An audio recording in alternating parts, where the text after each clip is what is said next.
नमस्कार। मनी गुरु की इस खास पेशकश में आप सभी का स्वागत है। मैं हूं स्वाति रायना।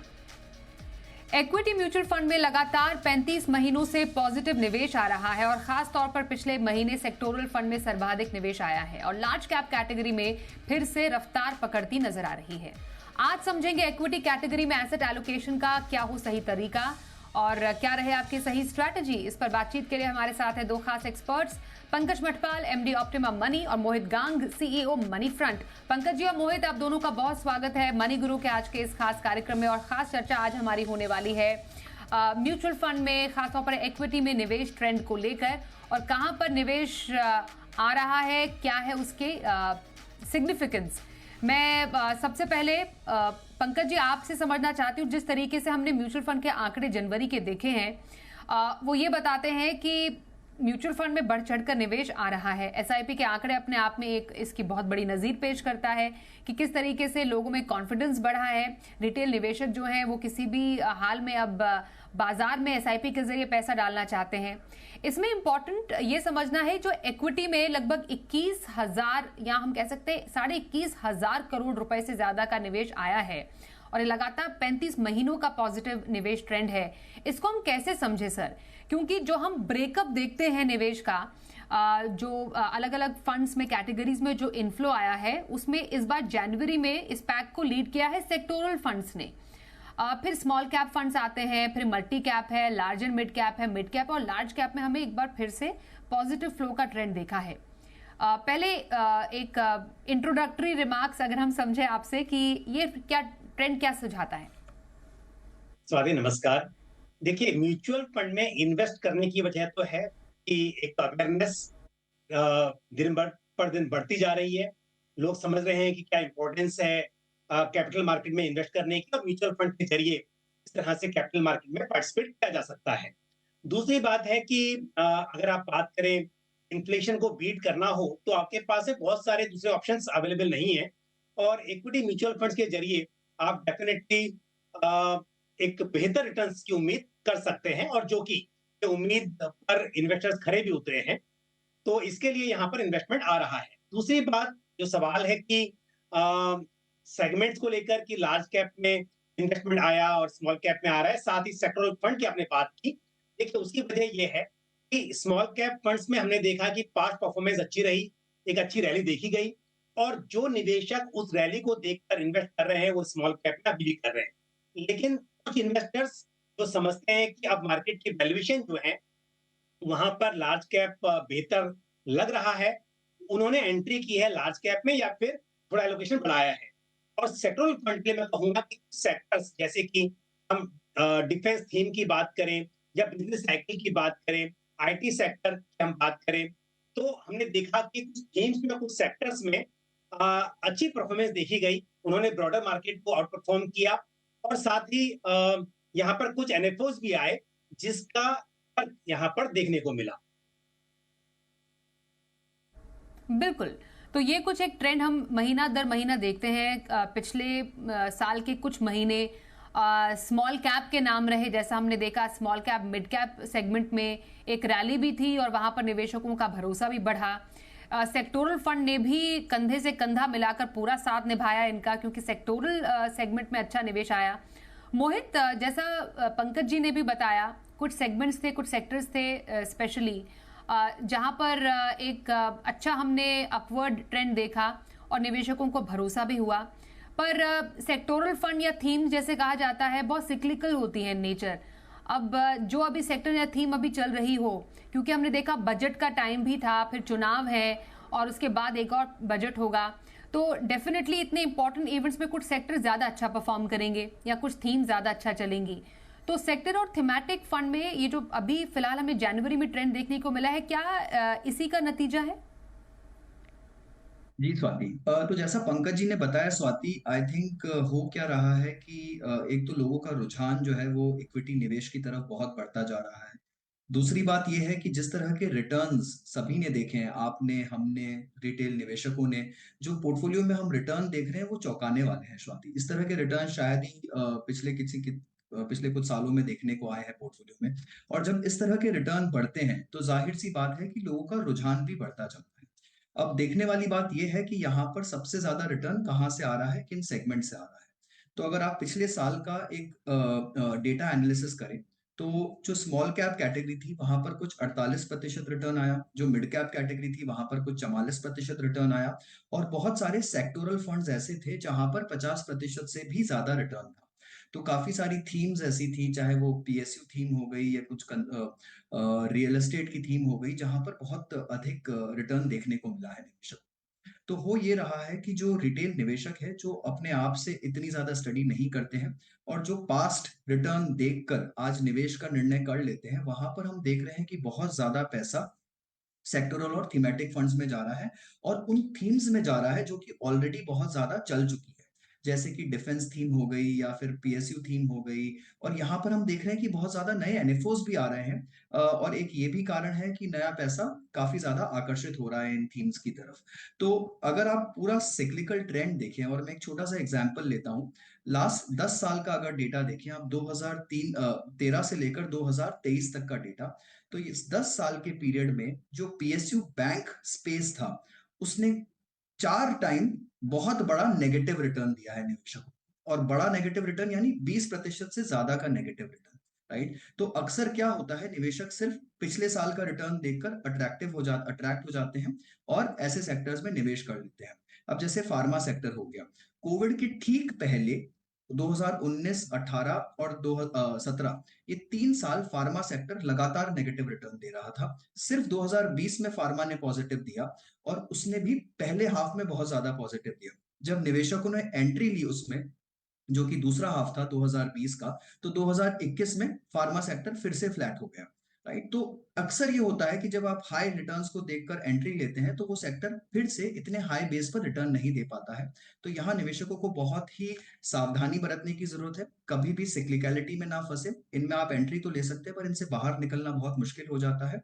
तो हमारी राय यही रहती है हमेशा निवेशकों से कि ऐसे सेक्टर से बचिए, अनलेस कि आप बहुत कॉन्फिडेंट है या आपके एडवाइजर ने आपके लॉन्ग टर्म फाइनेंशियल गोल्स को देखते हुए आपको सलाह दी है कि आप ऐसे सेक्टर्स में प्रवेश करें। अदरवाइज एक फ्लेक्सी मल्टी फोकस थीम के जरिए आप कोई भी सेक्टर एक अच्छे फंड मैनेजर के साथ में खेल सकते हैं। तो राय यही रहती है कि इनसे जितना हो सके आप थोड़ा सा बच के और संभल कर चलें।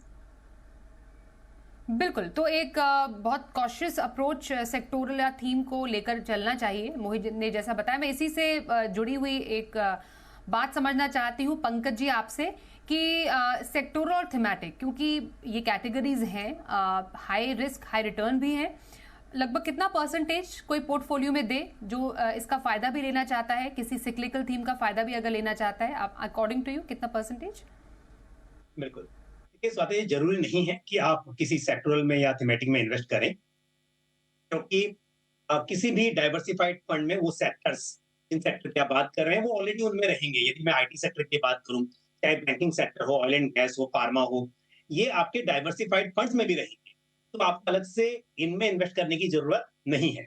लेकिन सिर्फ वो इन्वेस्टर्स या उन्हें नॉलेज है या फिर उनके एडवाइजर को अच्छी नॉलेज है और वो उम्मीद करते हैं कि पर्टिकुलर सेक्टर या थीम ब्रॉडर मार्केट को आउट परफॉर्म करेगी, तब वो सेक्टर्स में इन्वेस्ट कर सकते हैं। उदाहरण के तौर पर हमने देखा कि डिफेंस फंड में काफी अच्छा रिटर्न्स देखने को मिला पिछले कुछ महीनों में। अब यदि शुरुआत में किसी को पता हो कि आप इस वक्त पर आने वाले समय में डिफेंस में बहुत से रिटर्न मिलने वाले हैं, या फिर हम बात करें पीएसयू की, और आपको पता हो, फिर ये भी जरूरी है कि जब वो टीम पे आउट हो जाए, तो वो सेक्टर अच्छा परफॉर्म कर ले और तब आप एग्जिट कर जाएं, तब तो ठीक है। अदरवाइज मेरे हिसाब से डाइवर्सिफाइड फंड्स के जरिए सेक्टर्स में, थीम में पार्टिसिपेट करना शायद बेहतर होगा। अब जब आपने सवाल पूछा कितना परसेंट, तो फिर ऐसे में यदि आपको लग रहा हो किसी वक्त पर कि अब ये पर्टिकुलर सेक्टर या थीम बेहतर परफॉर्म कर सकता है ब्रॉडर मार्केट के मुकाबले में, तो अपने पोर्टफोलियो का 10% तक आप एलोकेट कर सकते हैं। अगेन डिपेंडिंग ऑन रिस्क, 5%, 10% इस तरह का एलोकेशन आपका हो सकता है दो सेक्टर्स में।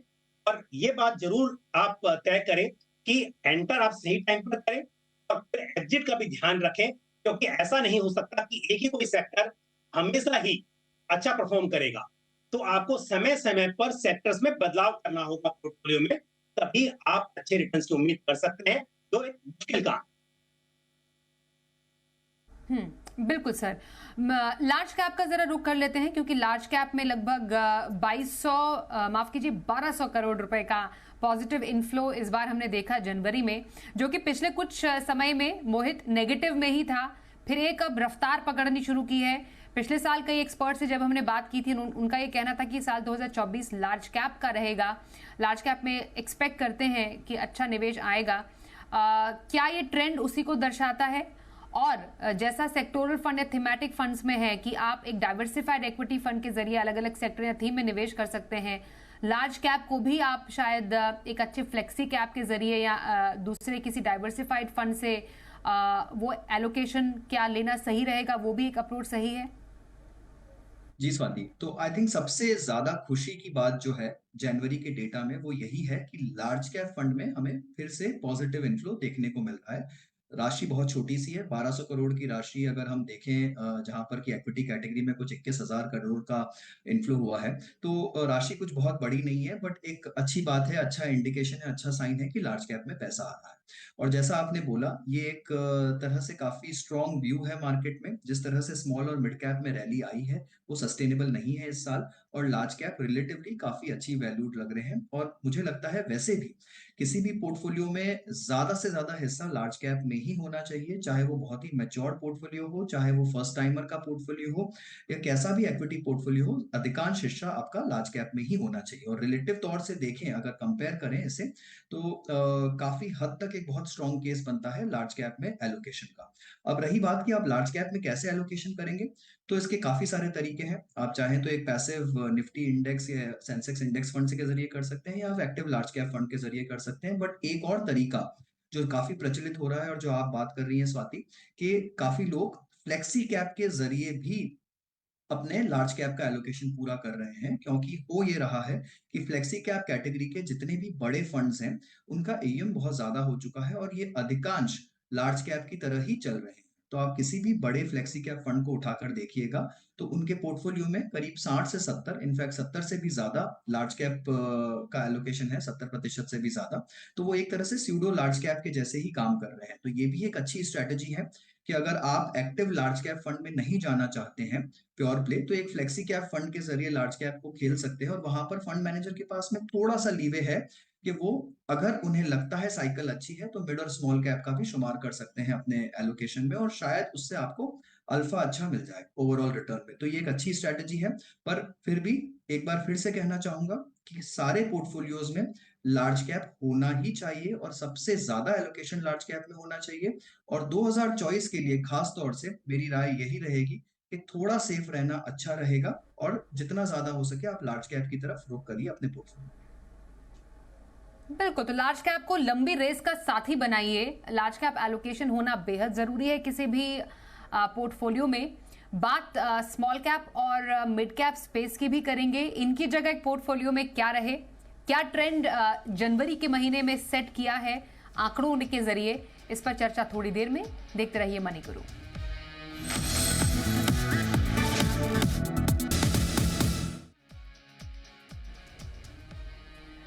मनी गुरु में आज खास चर्चा हम कर रहे हैं पंकज मटपाल और मोहित गांग से। बात अब करते हैं स्मॉल कैप की। स्मॉल और मिड कैप कैसा निवेश हमने जनवरी के महीने में देखा।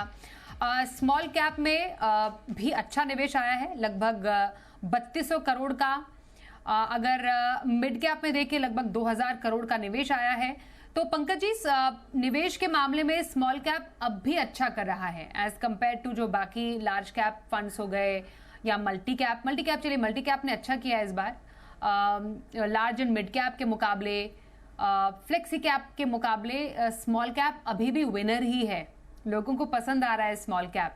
तो स्मॉल कैप की जगह अभी आपकी नजर में क्या होनी चाहिए? जो ट्रेंड है लगातार स्मॉल कैप में रुझान बढ़ने का निवेश, इसको हम कैसे लें और पोर्टफोलियो में ओवर एक्सपोजर ना हो जाए स्मॉल या खासतौर पर मिड कैप का, उससे कैसे बचने की जरूरत है?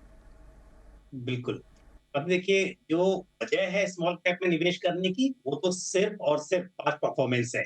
क्योंकि निवेशकों ने, जिन्होंने इन्वेस्ट किया वो भी, और जिन्होंने नहीं इन्वेस्ट किया हुआ तो और देखा कि स्मॉल कैप के रिटर्न्स बहुत ही अच्छे थे, वो भी स्मॉल कैप में निवेश कर रहे हैं।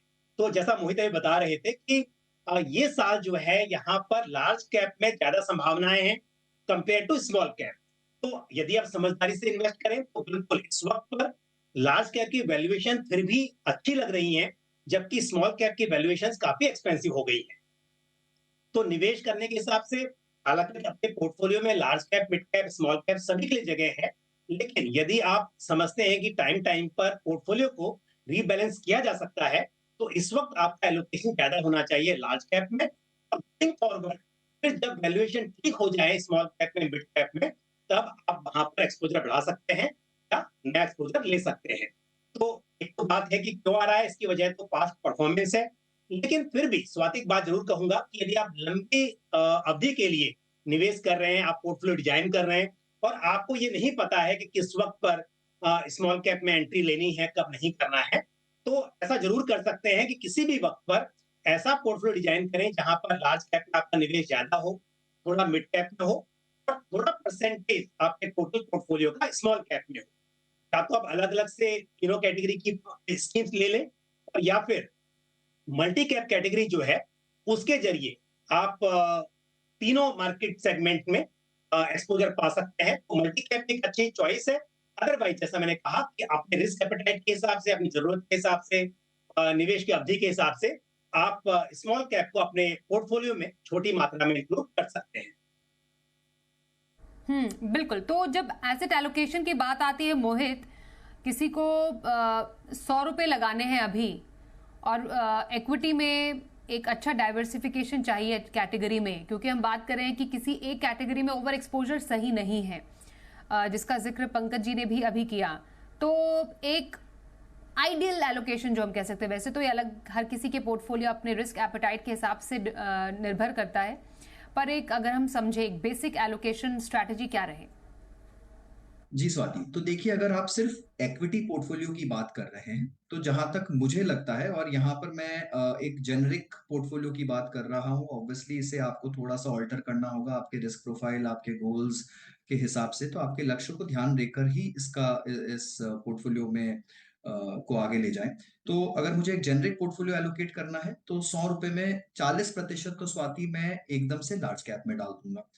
उसके अलावा 10% फ्लेक्सी या मल्टी कैप में, तो ये हो गया आपका 50% पोर्टफोलियो, जो कि एक तरह से लार्ज कैप ओरिएंटेड पोर्टफोलियो हो गया। उसके बाद 10% allocation large plus mid cap category. ये कैटेगरी मुझे काफी अच्छी लगती है बिकॉज कैटेगरी का जो स्कोप है वो बहुत बड़ा है और इसके रिटर्न्स भी काफी अच्छे रहेंगे। मिड और स्मॉल कैप कैटेगरी स्वाति, यहाँ पर मैं 15-15% एलोकेशन करूंगा, तो टोटल 30% पोर्टफोलियो जो है वो आपका मिड और स्मॉल कैप कैटेगरी में चला गया। ये हो गया आपका 90% पोर्टफोलियो। बचा 10%, इसे मैं टैक्टिकल एलोकेशन के लिए रखूंगा। तो यहाँ पर चाहे तो आप कमोडिटीज यानी गोल्ड सिल्वर फंड कर सकते हैं, या इंटरनेशनल फंड कर सकते हैं, या अगर आपके पोर्टफोलियो को आवश्यकता हो तो कोई सेक्टोरल या thematic fund time to time आप कंसिडर कर सकते हैं। बट एक 100 रुपए का एलोकेशन मेरे लिए आज की डेट में ये रहेगा। इसे ऑब्वियसली आप अपने रिस्क प्रोफाइल और अपने फाइनेंशियल गोल्स के हिसाब से आपको ट्वीक करना हो।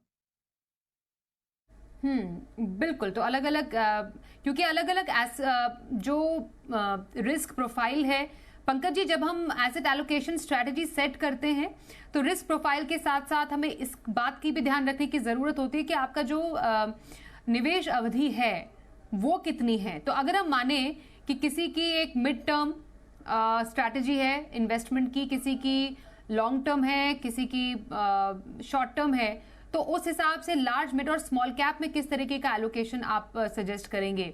माने 5 से 10 साल का किसी के पास नजरिया हो, किसी का 10 से 15 साल है, किसी का बहुत ही लॉन्ग टर्म है 15 इयर्स प्लस, तो उसमें लार्ज मिड और स्मॉल कैप को कैसे बांटे? बिल्कुल। तो अभी देखिए, ये जो इन्वेस्टमेंट होराइजन है ये बहुत ही इंपॉर्टेंट है समझना, क्योंकि कई बार ऐसा सुनने को मिलता है या कहा जाता है कि रूल ऑफ थंब है कि आपकी एज जो है, अगर आप 100 में से माइनस करें तो उतना निवेश आपका इक्विटी में होना चाहिए, लेकिन ये बात हमेशा सच नहीं होती है। वजह यह है कि यदि कोई व्यक्ति ये कहे कि मैं बहुत यंग हूँ बट मुझे 3 साल के 2 साल के लिए इन्वेस्ट करना है, तो क्या आप उसे कहेंगे कि आप इक्विटी में निवेश करें?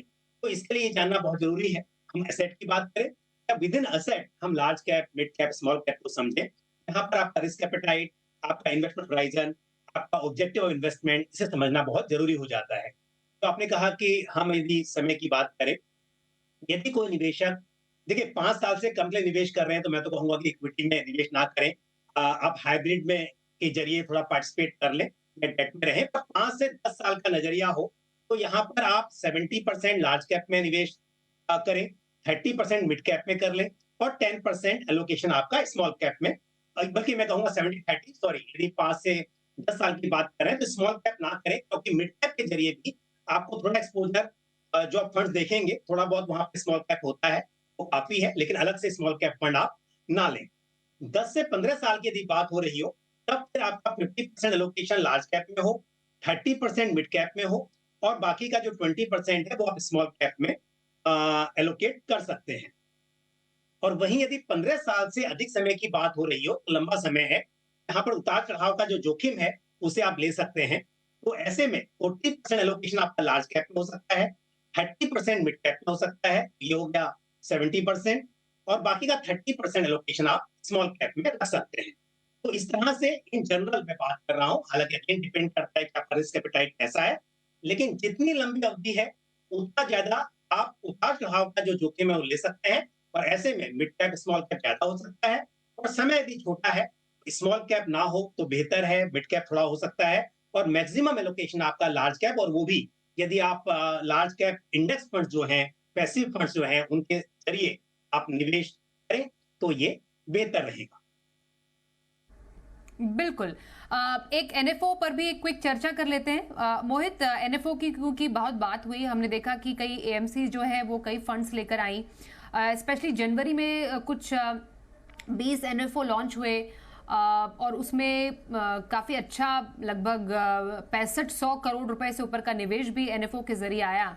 अब ये जो एनएफओज हैं, कितने निवेश के लिहाज से एनएफओ पीरियड में ही कितने इम्पोर्टेंट रहते हैं, निवेश इसमें करना चाहिए या किन बातों का ध्यान रखने की जरूरत है? स्वाति, हिंदी में एक कहावत होती है कि जल्दी का काम शैतान का काम होता है। तो कभी भी जल्दबाजी में कोई भी निर्णय निवेश का नहीं लेना चाहिए और मुझे लगता है एनएफओ के साथ में अक्सर निवेशक यही गलती करते हैं कि वो बहुत जल्दी में रहते हैं कि ये 10 रुपए के भाव पे नया फंड आया है, इसी में निवेश कर देते हैं। आप उसे अच्छे से जांचिए, परखिए, देखिए, समझिए और उसे थोड़ा टाइम दीजिए।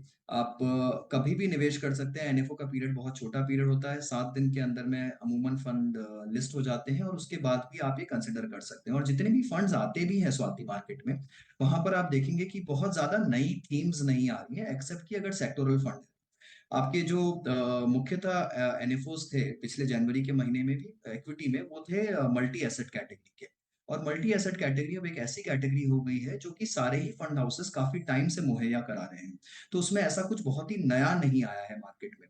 तो यहाँ पर मेरी राय यही है कि निवेशक किसी भी नए फंड में जाने से पहले ये समझे कि नए फंड को रिकमेंड करने के पीछे एक तो एडवाइजर की मानसिकता क्या है और वो क्यों जाना चाहते हैं, क्या उसकी आवश्यकता है उनके पोर्टफोलियो में, क्या वो उनके फाइनेंशियल लक्ष्य को हासिल करने में कुछ स्पेशल मदद करेगा, क्या उन्हें जल्दी हासिल करने में मदद करेगा। अन्यथा किसी भी नए फंड में जाने की जल्दबाजी ना करें। पहले ये देखिए कि क्या वो फंड या वो थीम आपके पोर्टफोलियो में ऑलरेडी है। अगर है तो फिर आप उसे डुप्लीकेट मत करिए।